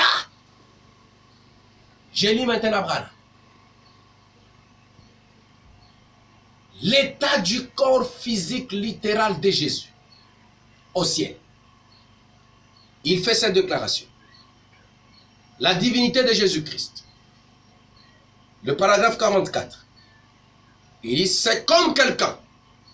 Parlant l'autre jour, disait, Dieu qu'était-il quand il était là-bas, il y a des millions et des millions d'années, juste comme cet espace ici. Et puis, il s'est condensé dans le Logos. Et ensuite, il vint du Logos et descendu en Christ. Voyez-vous, c'est seulement Dieu descendant comme ceci vers la terre, puis rentra de nouveau à Dieu. C'est seulement de l'eau sortant comme ceci à l'extérieur, puis rentrant dans le congélateur. Il dit ceci, ne voyez-vous pas ce que je vais dire? Faisant simplement une rotation, il descend de l'espace de l'éternité, faisant une rotation, il entre dans le Logos, du Logos il entre dans l'homme, et enfin, il retourne de nouveau là même. Il a quitté de la théophanie, il est entré dans un corps de chair, il a quitté dans un corps de chair, il est retourné dans la théophanie, là nous sommes chez Abraham. Il quitte la théophanie, il entre dans un corps de chair, et il quitte un corps de chair, il redevient théophanie, faisant simplement la rotation. Essayez de rendre un service à Dieu sans que ce soit la volonté de Dieu. Prêché le 27 novembre 1965, au paragraphe 134e, William Marion Branham dit, « Écoutez, croyez-vous qu'il est infini? S'il ne l'est pas, il ne peut pas être Dieu. Alors pensez-y, étant infini, il connaissait chaque pouce qu'il y aurait un jour sur terre. Il savait le nombre de fois que ce pouce clignerait les yeux, la quantité de suif que contiendrait chaque pouce, le nombre de feuilles sur lesquelles elle se poserait. Ça, c'est être infini. Nous, nous sommes limités, nous trébuchons dans l'obscurité. Dieu nous a comparés à des brebis et nous avons besoin d'un guide. Et ce guide n'est pas un homme. Ce guide, c'est le Saint-Esprit, l'Esprit de Christ parmi nous. Il a dit encore un peu de temps et le monde ne me verra plus. Branham dit, son corps. On retourne au problème du corps. son corps est monté au trône de Dieu, trône où était l'esprit. Le corps est monté au trône, et au trône, c'est là où était l'esprit. Branham va encore éclaircir. Pouvons-nous voir Jésus? Est-ce que nous avons l'envie de voir Jésus? Son corps physique littéral, nous allons le voir. Au paragraphe 55e, il dit ceci. Je prends 55, la deuxième partie. Pouvons-nous voir Jésus? Prêché le 19 juin 1958. Le paragraphe 55, la deuxième partie, il dit ceci. Combien savent qu'il était l'ange du Seigneur? La colonne de feu qui conduisait les enfants d'Israël? Levez la main. Très bien. Avant qu'Abraham fût, je suis. Donc, Dieu était manifesté dans la chair. Croyez-vous que Dieu était en Christ réconciliant le monde avec lui-même? Très bien. Il a dit, je viens de Dieu et je retourne à Dieu. Est-ce vrai? Je viens de Dieu et je retourne à Dieu. Vous comprenez ça? Je viens de Dieu et je retourne à Dieu. Branham lui-même explique. Je viens de Dieu et je retourne à Dieu. Alors, s'il était venu d'une colonne de feu, Dieu c'est quoi? Dieu était une colonne de feu. Il était une théophanie. Il était le Logos. Je viens de Dieu, je retourne à Dieu. Branham dit, alors, s'il était venu d'une colonne de feu, il est donc retourné à la colonne de feu. Il est allé à la droite du Père. S'il est venu d'une colonne de feu, il est donc retourné à la colonne de feu. Vous diriez, prédicateur, ça ce n'est pas l'écriture. Non, cela montre que vous ne connaissez même pas vos écritures. Hein? Si tu refuses ça, le physique littéral, il est venu d'une théophanie, il a pris un corps de chair, et il quitte d'un corps de chair, il retourne à la théophanie. Si vous refusez ça, cela montre que vous ne connaissez même pas vos écritures. Lorsque Paul était en route vers Damas, qu'est-ce qu'il avait terrassé? N'est-ce pas une grande lumière? Cela l'avait même rendu aveugle. Le corps physique littéral de Jésus qui se trouve au trône est dans quel état? Il est dans un état de théophanie, il est dans l'état de la colonne de feu, il est dans l'état de la lumière. Mais, corps physique littéral. William Branham dit, quand leurs yeux s'ouvrirent, prêché le 20 avril 1956, le paragraphe 55, le physique littéral commence à devenir très intéressant. Un physique littéral. Mais quand il est allé, écoutez William Branham, 55, deuxième partie. Eh bien, s'il est le même hier, aujourd'hui et éternellement, et s'il a dit, je viens de Dieu et je retourne à Dieu. Et puis, quand il était ici sur terre, il était un homme dans la chair. Hein? Quand il était ici sur terre, il était un homme dans la chair.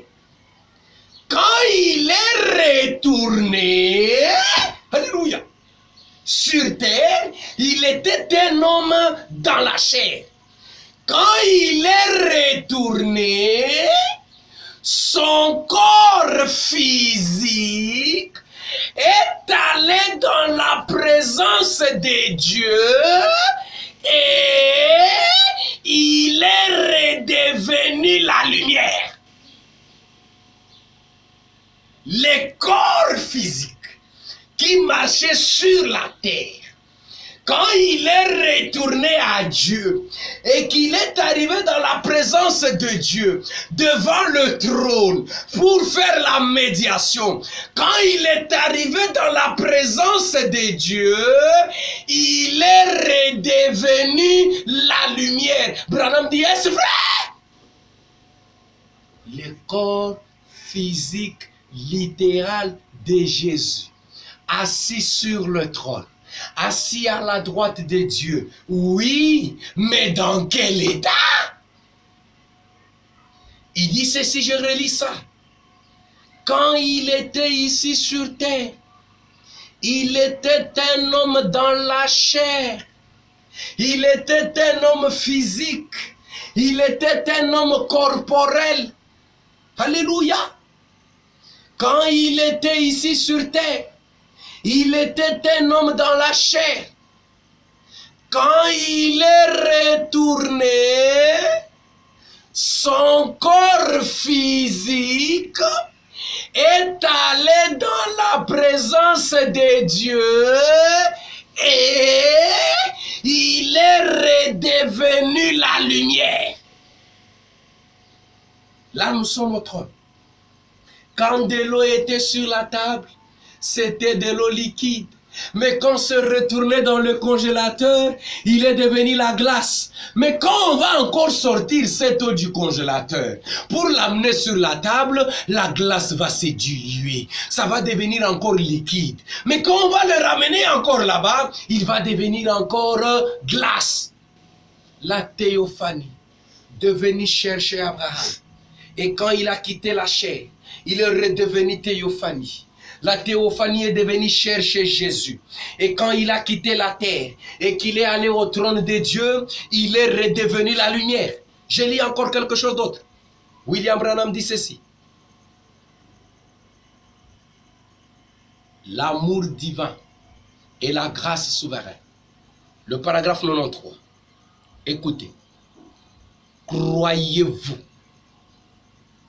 que Jésus-Christ aujourd'hui, après sa résurrection, croyez-vous qu'il est sous la forme de la lumière?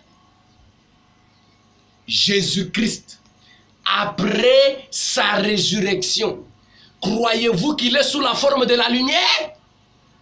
Le dernier apôtre qui a rencontré Jésus, qu'avait-il vu? Le dernier apôtre qui a rencontré Jésus, qu'avait-il vu?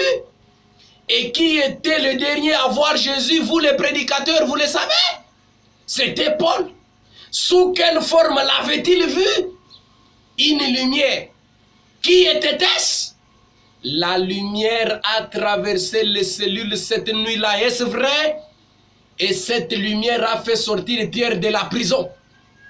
Amen. Une dernière citation pour parler de l'état, avant que nous puissions chuter avec la conclusion qui est le 6e point. L'état du corps physique, littéral, charnel, corporel, personnel de Jésus, le corps né de Marie, lorsqu'il a escaladé le rempart et qu'il est arrivé dans la présence de Dieu, sur le trône où on dit qu'il est assis sur le trône, c'est un corps physique bien sûr, mais devenu lumière. Un corps physique devenu colonne de feu. Un corps physique devenu théophanie. Écoutez William Branham. Monsieur, nous voudrions voir Jésus prêcher le 26 février 1957. Le paragraphe 20. Ici, je vais aller doucement.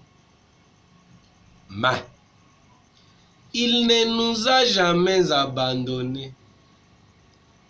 Il est ici sous forme d'esprit, appelé Saint-Esprit. Or, lorsqu'il conduisait les enfants d'Israël, il était sous la forme d'une lumière, vous le savez tous, une colonne de feu. Il était un homme lorsqu'il est venu sur terre. Il est descendu dans la chair pour ôter le péché. Il avait dit, je viens de Dieu et je retourne à Dieu. Il est retourné à Dieu. Après sa résurrection, il y a eu un homme qui l'a vu.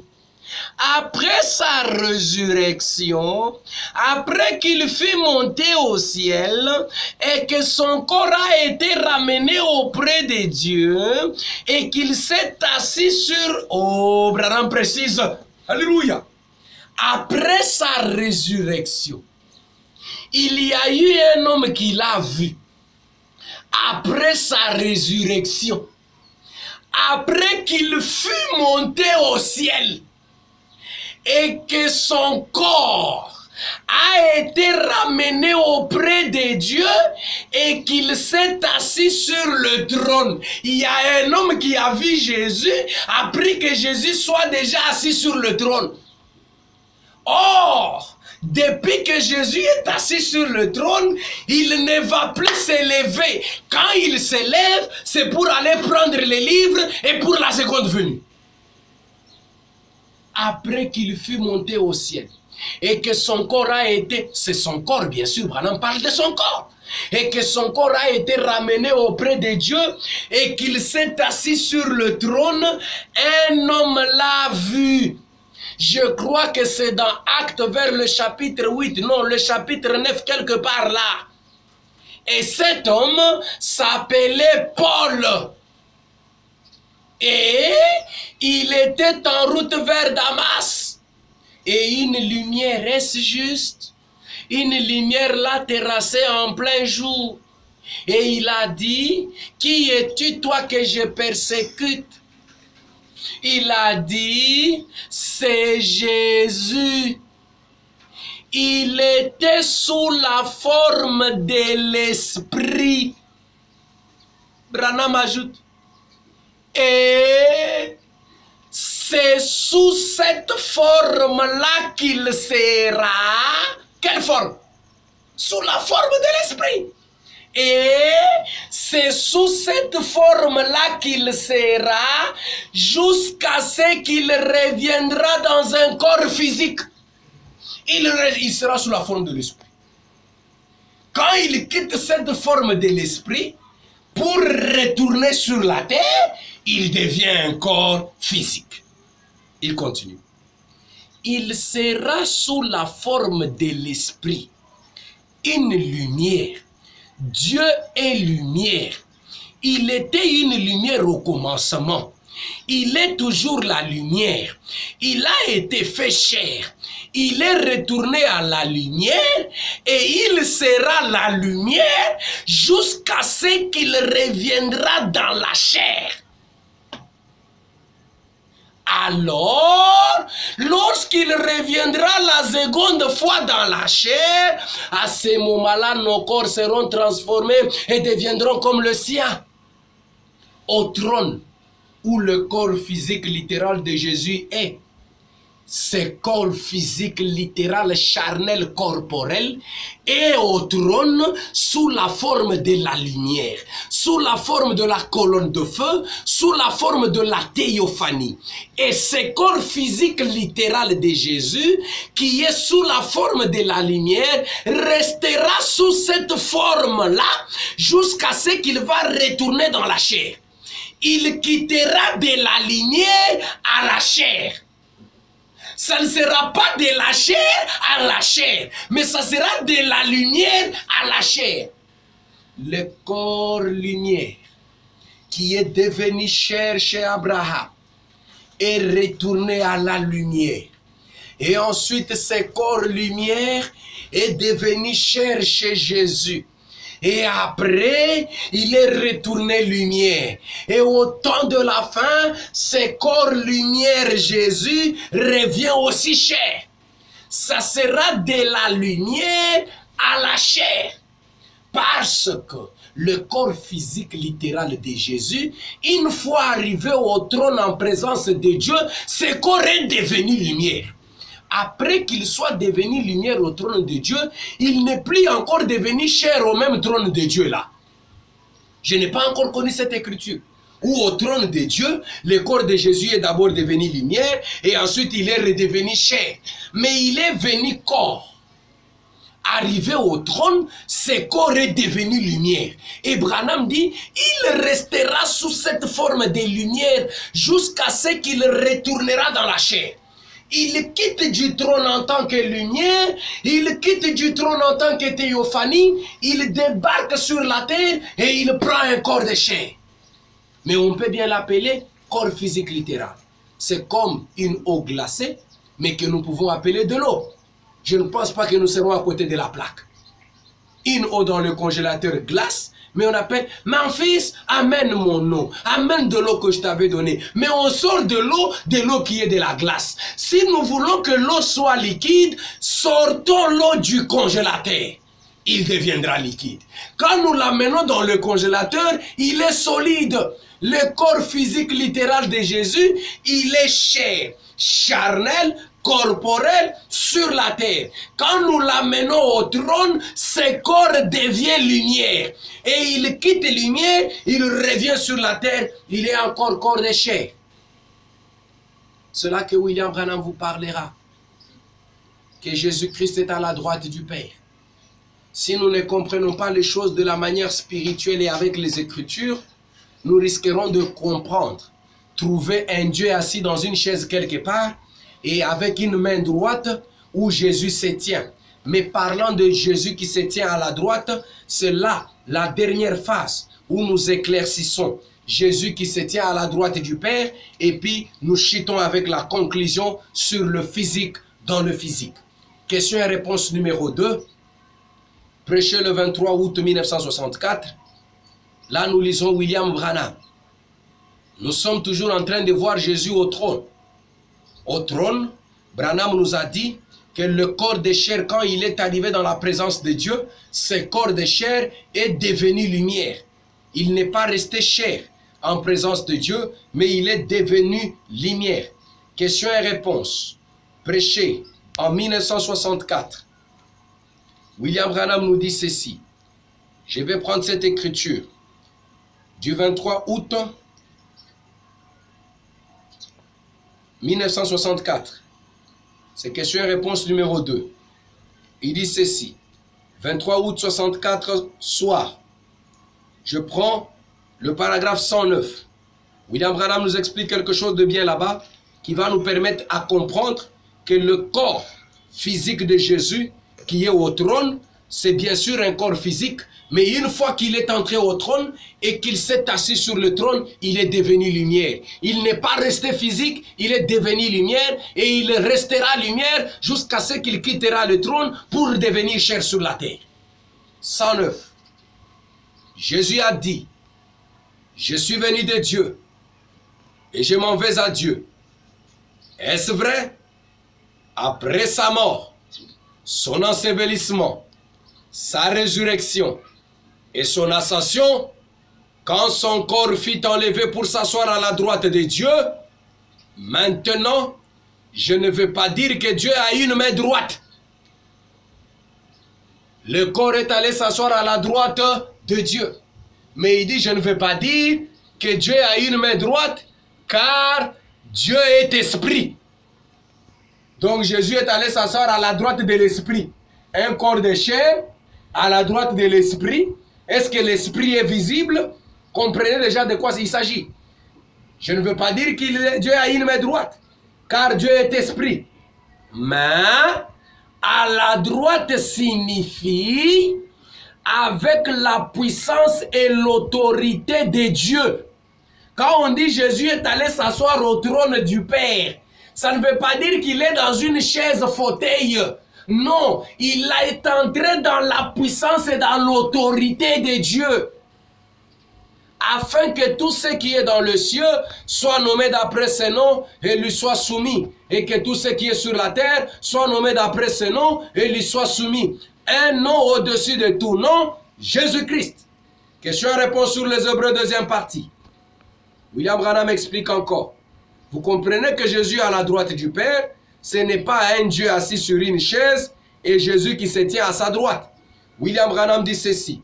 Question-réponse sur les Hébreux, deuxième partie. Il fait cette déclaration. Je prends le paragraphe 452. Je vais aller jusqu'au paragraphe 456. Il fait cette déclaration. Écoutez. Très bien. Lisez les vôtres, ma soeur. Voyez-vous, c'est exactement pareil. Il est écrit, Mais Étienne, rempli du Saint-Esprit, et fixant le regard vers le ciel, il vit la gloire de Dieu, et Jésus debout à la droite de Dieu. Alors, voyez-vous, ce n'est pas que Dieu aurait une large main droite, voyez-vous, et que Jésus se tiendrait à sa droite. La droite signifie l'autorité, voyez-vous. Par exemple, qu'en serait-il si l'Église était pleinement sous mon autorité, ou que j'étais un évêque, ou quelque chose comme cela, et que frère Neville prenait ma place? Il serait mon bras droit, voyez-vous. Cela signifie il se trouverait à ma droite. Donc, Jésus est à la droite de la puissance de Dieu. C'est ce qu'il dit. En effet, dans les Éphésiens, quand il explique, il est à la droite de la puissance de Dieu. Tout pouvoir dans le ciel et sur la terre, a-t-il dit, après sa résurrection, a été remis entre mes mains. J'ai tout pouvoir dans le ciel et sur la terre. Allez, faites de toutes les nations des disciples, les baptisant au nom du Père, Fils et Saint-Esprit, et enseignez-leur à observer tout ce que je vous ai prescrit. Voici, je suis avec vous tous les jours, jusqu'à la fin du monde. Tout pouvoir dans le ciel et sur terre. Où se trouve cette... S'il y a un Dieu là-haut, en dehors de lui, celui-là est impuissant. Jésus à la droite du Père signifie quoi? Il n'y a pas d'autre Dieu excepté lui qui y est monté. Branham dit, s'il y a un autre Dieu là-haut, donc ce Dieu-là est impuissant. Voyez-vous, il ne pourrait y avoir d'autre Dieu. Tout pouvoir dans le ciel et sur la terre est dans sa main. Ainsi, voyez-vous, il se tient à la droite, comme l'a demandé la personne. Cela ne signifie pas maintenant, regardez, le corps. Dieu est esprit. Oui, combien comprennent cela? Dites Amen. Dieu est esprit. Jésus est un homme. Et Jésus était Dieu fait chair. Jésus était... Nous ne pouvons pas voir Dieu. Voyez, il est esprit. Vous ne pouvez pas voir un esprit. Personne n'a jamais vu Dieu. Personne ne peut voir Dieu. Jésus est monté. Il est allé s'asseoir à la droite du Père. Il est allé s'asseoir au trône du Père. Je vous ai lu William Marion Branham qui a dit que lorsqu'il est monté et qu'il s'est retrouvé en présence de Dieu, il a quitté la forme de la chair. Et il est devenu lumière. Il est devenu esprit. Pour conclure, je vais dire ceci. Jésus-Christ physique est entré dans William Marion Branham. Mais il est entré dans William Marion Branham, non pas quittant de la forme physique vers une autre forme physique.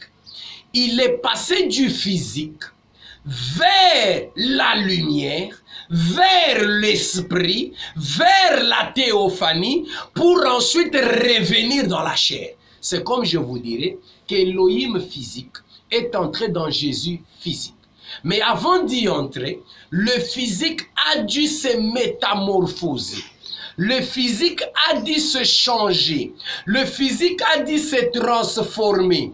Il a quitté du physique.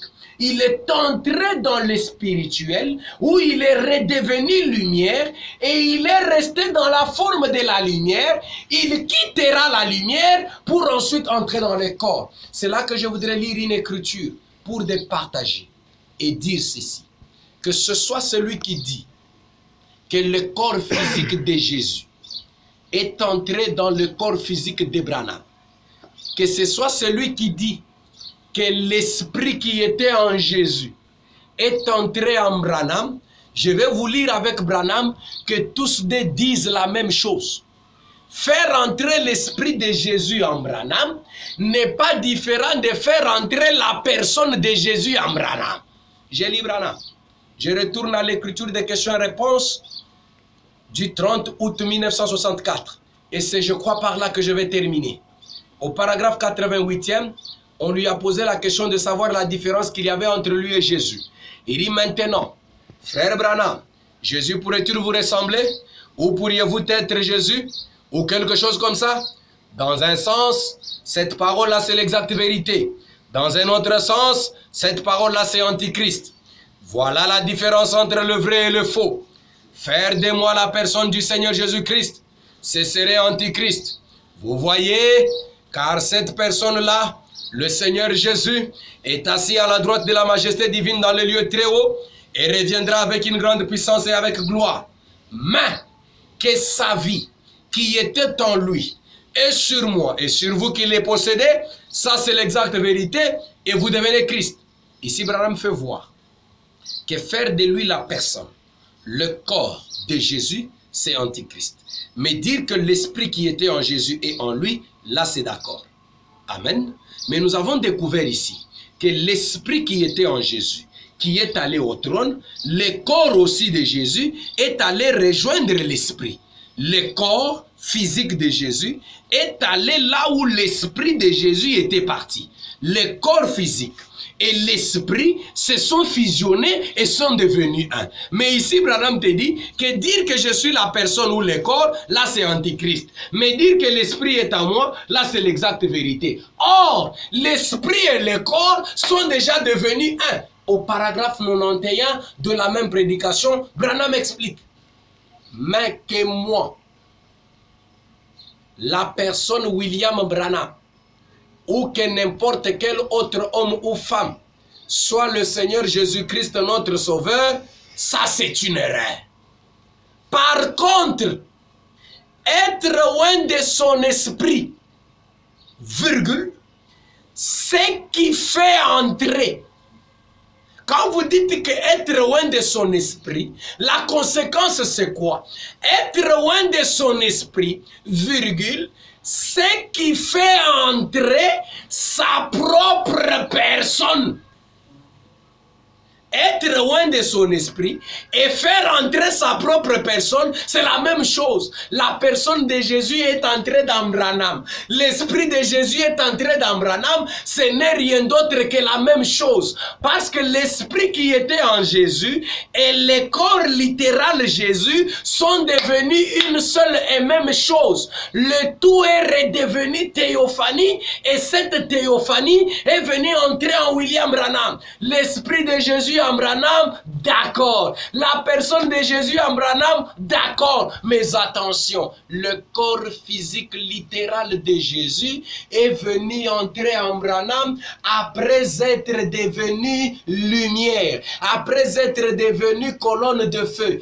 Il a quitté de la chair à la colonne. D'abord, il a commencé de la théophanie à la chair, de la chair à la théophanie. Nous sommes chez Abraham. Il quitte de la théophanie à la chair, nous sommes Jésus, et de la chair à la théophanie. C'est ensuite qu'il quitte de la théophanie pour venir à la chair. L'eau sur la table, liquide, l'eau dans le congélateur, glace. Pour aujourd'hui, que le Seigneur vous bénisse, voilà ce qu'a été notre petite contribution. Le corps physique de Jésus-Christ en William Marion Branham, c'est vrai. Cela est tout de même que dire que l'esprit qui était en Jésus est entré en William Branham. Parce que l'esprit qui était en Jésus et le corps Jésus, c'est devenu une seule et même chose. C'est difficile de les séparer. Le physique est entré dans un physique, mais en venant ou en provenant d'un état qui n'est pas réellement un état physique, naturel et charnel. C'est un physique naturel qui change d'état et ensuite qui revient vers un autre physique. Que le Seigneur vous bénisse richement.